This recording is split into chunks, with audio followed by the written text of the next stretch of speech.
Hey, Aiden here with Clean Pro, and wanted to talk a day about uh, a simple little process to remember on how to clean. So when we're selling cleaning or we're trying to clean, what we want to remember, and what helps me remember, is the little process called tact. Because when you have or apply tact, what you are doing is that.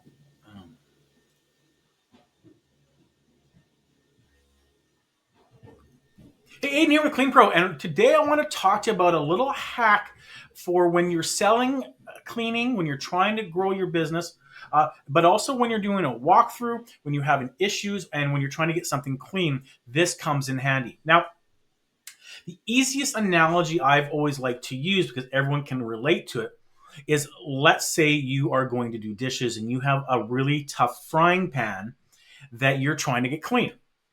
Okay, so you have the sink, right? Now, what are you going to do, right? So you're going to obviously fill up the sink with water, right?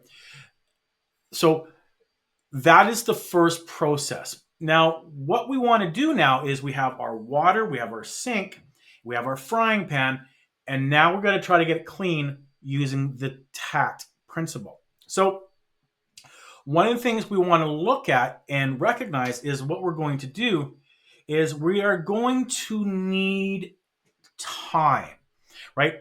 So we're going to put the frying pan in the water, and you know and I know that if you let it sit long enough, you don't have to do much, right?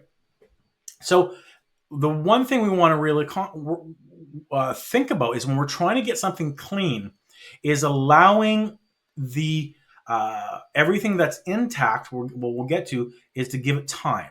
Okay. And if we allow it to have time, then it allows everything to work to try to remove that soil, that stain.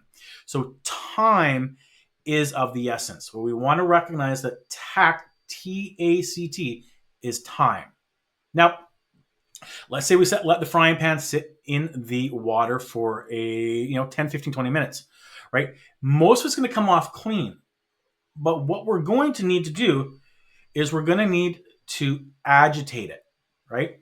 We're going to need to agitate it with either our fingernail, a dishcloth, but we might need to upgrade to a scrub brush, right? Or a scrub pad. And so that's where we get into our mechanical action. Maybe we're using a floor polisher when we're cleaning. Maybe we're using a doodle bug, what have you. We're using mechanical action. We're agitating it. Now, if we give it enough time, it's going to reduce the amount of mechanical action, labor we have to do in far as scrubbing or what have you. So we want to recognize that. Now, the third piece is we have our frying pan. We have it sitting in the water, right? We scrub it, but we want to have something in that water, right? And what we want to have is we want to have the proper product. And we want to have a proper product of pH and the concentration of the product. So when we're doing the dishes, it's going to be a mild dish soap, which is going to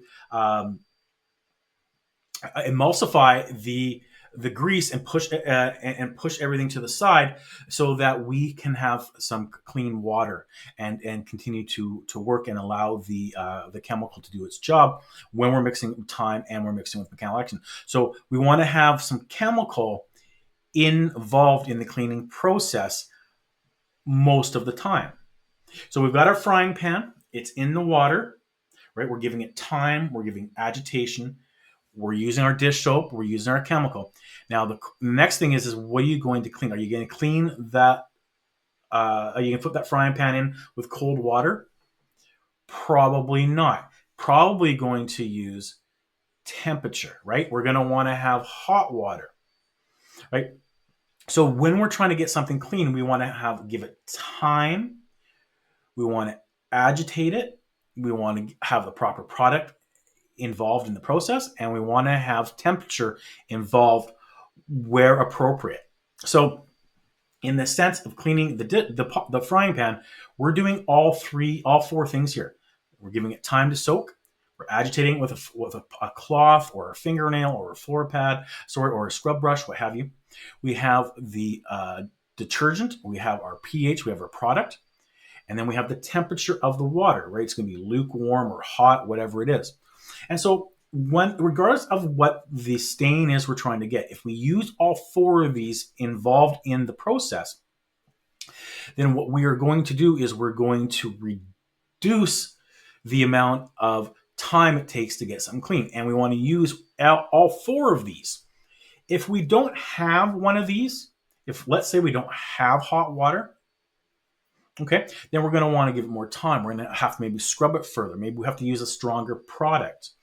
But let's say we have temperature, but we don't have any chemical. Well, we're going to want to let it soak, and we're going to have to probably scrub it a little harder to get it clean. If we don't have time, which a lot of us don't in the cleaning industry, then we need to make sure we have the proper product and the mechanical action involved. So as an example, let's say we're going to clean a desk, right? We have a felt pen. Well, we've got to get so many desks clean in that day. We can't sit for 20 minutes and wait for all these things to happen. So we don't have much time, right? We have our product. We have a spray bottle usually, so we don't have temperature. So we're really relying in this particular case on two things, on the product and on the mechanical action. So that's why we would have a scrub brush or a doodle bug or a scrub pad. So we would spray the desk. We try to give it a little bit of time to work. We'd give it a scrub, and then we would rinse it off. So we're using all four of these where possible, but we can't always use them in all cleaning aspects. So we need to recognize these are the four things to get something clean. And if we don't have one, we have to make up on another. Hope you found this of value. Talk to you and see you in a next coming video.